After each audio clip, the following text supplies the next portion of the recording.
Hello dear student, welcome back to my YouTube channel. तो dear student, आज की इस वीडियो में हम सभी लोग क्लास 10th हिंदी यानी कि क्लास 10th हिंदी 2023 प्रीवियस सेल का पेपर किस प्रकार से आया था आज की इस वीडियो में यह देखने वाले हैं। तो डियर स्टूडेंट, यह वीडियो आप लोगों के लिए बहुत ही ज़्यादा महत्वपूर्ण जाने वाला है। अगर चैनल पर नए हैं तो फटाफट चैनल को सब्सक्राइब करें, वीडियो को लाइक करें, कमेंट करें एंड बेल आइकन को दबाना बिल्कुल भी ना भूलें, जिससे मैं जो भी वीडियो अपलोड करूँ या इसी तरह का नोट्स अपलोड करूँ वो डायरेक्टली सबसे पहले आप तक जरूर पहुँचे। तो आप लोगों के लिए यह वीडियो बहुत ही ज़्यादा खास जाने वाला है, क्योंकि क्लास 10th वाले बच्चों के लिए मैं प्रीवियस सेल का पेपर यानी कि 2023 में पेपर किस प्रकार से पूछा गया था, ठीक उसी प्रकार से 2024 में भी पूछा जाएगा। तो आप लोगों को किसी दूसरे की वीडियो पर जाने की ज़रूरत नहीं, वीडियो पर अंत तक बने रहें और वीडियो को बिल्कुल अच्छी तरीके से देखें और आप बिल्कुल परीक्षा का पैटर्न यानी कि पेपर का पैटर्न किस प्रकार से आता है बिल्कुल आप आसानी पूर्वक समझ जाएंगे। तो ठीक आप इसी पेपर के अनुसार ही अपनी तैयारी करके जाइए और अच्छे से अच्छे मार्क को बोर्ड एग्जाम में अचीव करिए।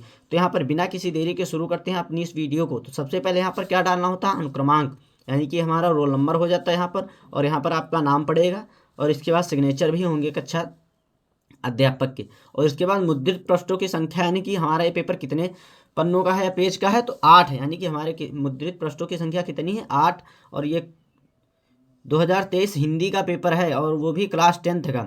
ये हमारा क्या हो गया 801 DD, ये हमारा पेपर कोड है गाइस, जिसको कॉपी पर भी लिखने के लिए होता है। और हमारा पूर्णांक कितना दिया गया है, 70 नंबर का, यानी कि हमारा हिंदी के पेपर का पूर्णांक कितना होता है, 70 नंबर। और समय हमारा दिया गया था 3 घंटे 15 मिनट, ये हमारा समय दिया होता है। इसके बाद डियर स्टूडेंट कुछ हमारे निर्देश दिए गए हैं।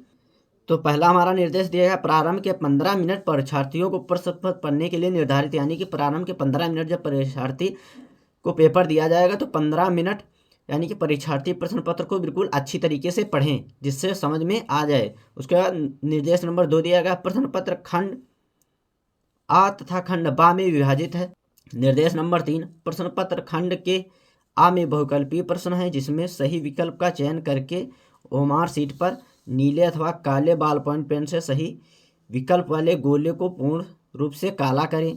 इसके बाद निर्देश नंबर 4, खंड आ में बहुकल्पीय प्रश्न है, प्रत्येक प्रश्न के लिए 1 अंक निर्धारित है, यानी कि जो हमारे बहुकल्पीय प्रश्न है वो प्रत्येक प्रश्न कितने नंबर का है, 1 नंबर का है। और उसके बाद निर्देश नंबर 5, प्रत्येक प्रश्न के सम्मुख उनके अंक निर्धारित है, यानी कि जो प्रश्न दिया गया उसके सामने वह कितने नंबर का है ये जरूर लिखा होगा। तो हमारा खंड आ दिया गया है, बहुकल्पीय प्रश्न, यानी कि प्रत्येक प्रश्न कितने नंबर का है, 1 नंबर का। और ये लगभग कम से कम 20 प्रश्न पूछे जाते हैं और एक आप लोगों को ओमार सीट दी जाएगी, इसमें से जो सही होगा आप उसे ओमार सीट पर आप लोगों को लिखना है। तो हमारा पहला प्रश्न दिया है, गाइस सोल्यूशन आप खुद से करेंगे, मैं सिर्फ आप लोगों को पेपर दिखा रहा हूँ, ठीक। तो बहुकल्पीय प्रश्न दिया गया हमारा पहला, झूठा सच किस विधा की रचना है, तो ये हो गया अनंत आकाश के रचनाकार कौन है, निम्नलिखित कथनों में से कौन सा कथन सही है। गाइस इतने सारे प्रश्न इसी प्रकार से पूछता है, तो आप लोगों को जो जो प्रश्न नहीं याद हैं उन्हें याद कर लेंगे। और मान के चलिए कोई ऐसे प्रश्न आ जाते हैं जिसमें आप लोगों को नहीं समझ में आता है कि ये हमने प्रश्न पढ़ा है, तो उसमें क्या करेंगे गड्डिया, छोड़ेंगे उसको भी नहीं, बट उसमें तुक्का लगाएंगे। तो उसके बाद प्रश्न नंबर 4, पंचांग दर्शन के रचनाकार कौन है, सारगंधर रचनाकार हैं। छायावाद युग की प्रमुख प्रवृत्तियां कौन कौन सी हैं, निम्नलिखित में से शुक्लोत्तर युग के लेखक कौन है। साकेत किस युग की रचना है, भारत दुर्दशा किस विधा की रचना है, बिहारी किस युग के कवि हैं।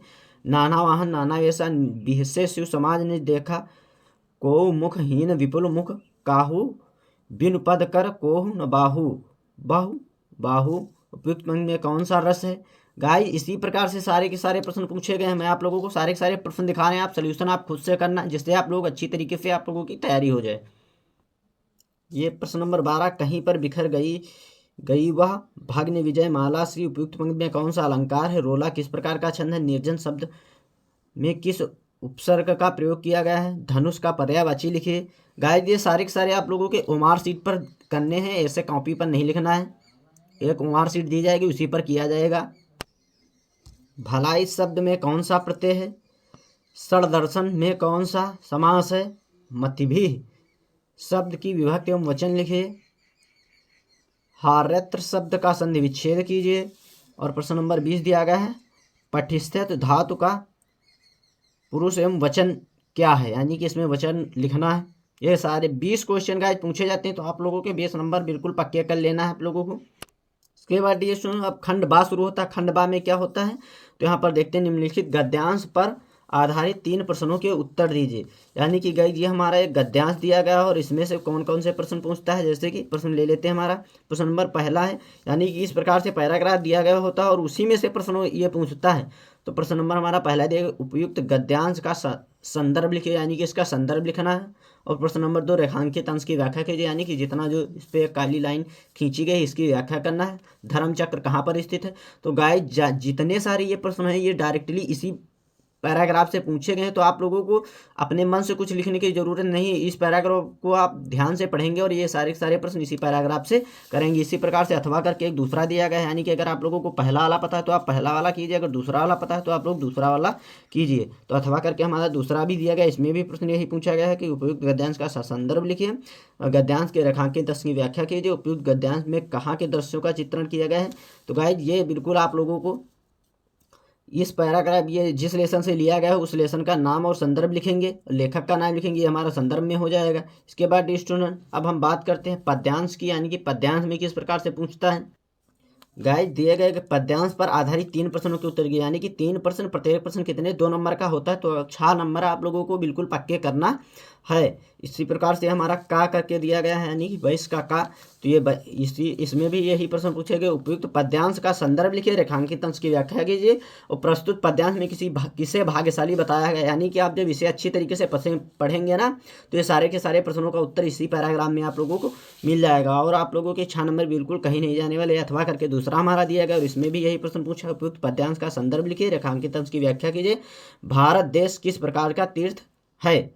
जब आप इस पैराग्राफ को आपको व्याख्या पता होगी तभी आप कर पाएंगे, अगर व्याख्या नहीं पता तो नहीं कर पाएंगे। तो आप लोगों को अपने मन से थोड़ा बहुत करके आना, बट छोड़ना कोई भी नहीं तो एग्जाम में नंबर ही नहीं देगा, करके जरूर आना चाहिए। इसके बाद अब हमारा संस्कृत का शुरू होता है। दिए गए संस्कृत गद्यांशों में से किसी एक का संदर्भ हिंदी में अनुवाद लिखिए और ये कितने, यानी कि 2 नंबर का हमारा आता है संदर्भ और हिंदी में अनुवाद करना कितने 3 नंबर, यानी कि 5 नंबर का ये प्रश्न बिल्कुल आप लोगों को पक्के कर लेना है। गाइस ये 2023 में पूछे गए थे, देख लीजिए आप। और इसके बाद अथवा करके और भी पूछा गया था और ये हमारा अथवा करके दूसरा प्रश्न पूछा गया है। ये हमारे हो गए गद्य के।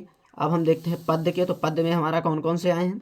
दिए गए संस्कृत पद्यांश में से किसी एक का संदर्भ सहित हिंदी में अनुवाद कीजिए। तो मरणम मंगलम यत्र ये पूछा गया और माता गुरुतरो भूमि अथवा करके दूसरा पूछा गया। तो आप लोगों को जो अच्छी तरीके से जिसकी व्याख्या अनुवाद पता हो ठीक उसी को हम लोग बोर्ड एग्जाम में करेंगे।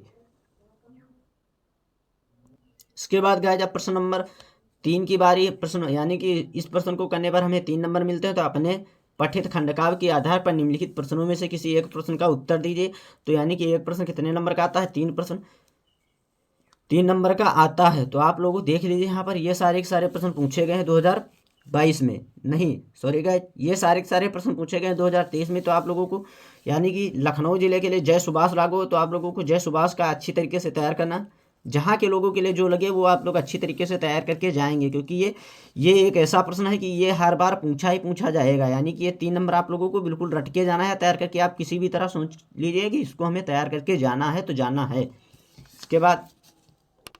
इसके बाद अब हम सभी लोग पहुंचते हैं प्रश्न नंबर 26। दिए गए लेखकों में किसी एक का जीवन परिचय देते हुए उनकी एक प्रमुख रचना का उल्लेख कीजिए। तो कितने नंबर मिलते हैं 5 नंबर, यानी कि 5 नंबर ये पद्य के लेखक हो, ये गद्य के लेखक हो और ये पद्य के।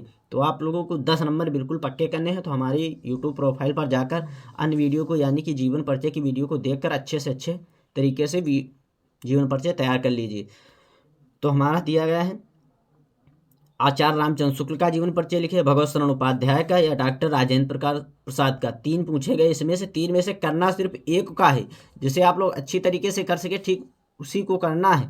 और इसमें भी महाकवि सूरदास जी का, महादेवी वर्मा का, सुमित्रानंदन पंत का। गाइज बिल्कुल अच्छी तरीके से आप लोग जीवन परिचय को लिखेंगे विद हेडिंग डालकर, जिससे एग्जामिनर देखते ही आपको बिल्कुल अच्छे से नंबर दे दे, क्योंकि 80 शब्दों में पूछता है, कोई बहुत ज़्यादा बड़ा भी नहीं लिखना होता है।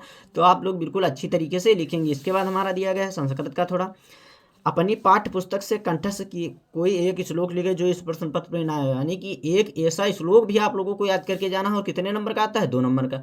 यानी कि करना तो कुछ भी नहीं है, बस थोड़ा बहुत पढ़ना है यार, याद कर लेना है। अपनी पाठ्य पुस्तक में कंठस्थ कोई एक श्लोक लिखे, एक श्लोक को याद करके जाना है आप लोगों को।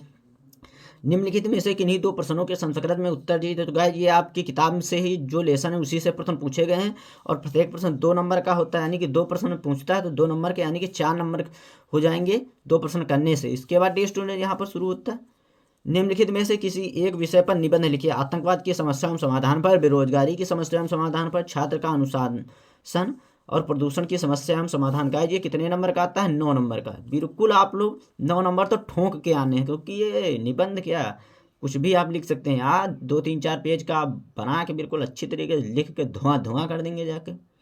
तो डियर स्टूडेंट उम्मीद करता हूँ आप लोगों को वीडियो पसंद आएगी। तो डियर स्टूडेंट अगर आपने अभी तक हमारे यूट्यूब चैनल को सब्सक्राइब नहीं किया तो प्लीज़ यार यूट्यूब चैनल को सब्सक्राइब करें, वीडियो को लाइक करें, कमेंट करके जरूर बताएं कि आप लोगों को वीडियो कैसा लगा। और रही बात सोल्यूशन की, तो सोल्यूशन आप खुद से करेंगे तो ज़्यादा ही बेहतर होगा।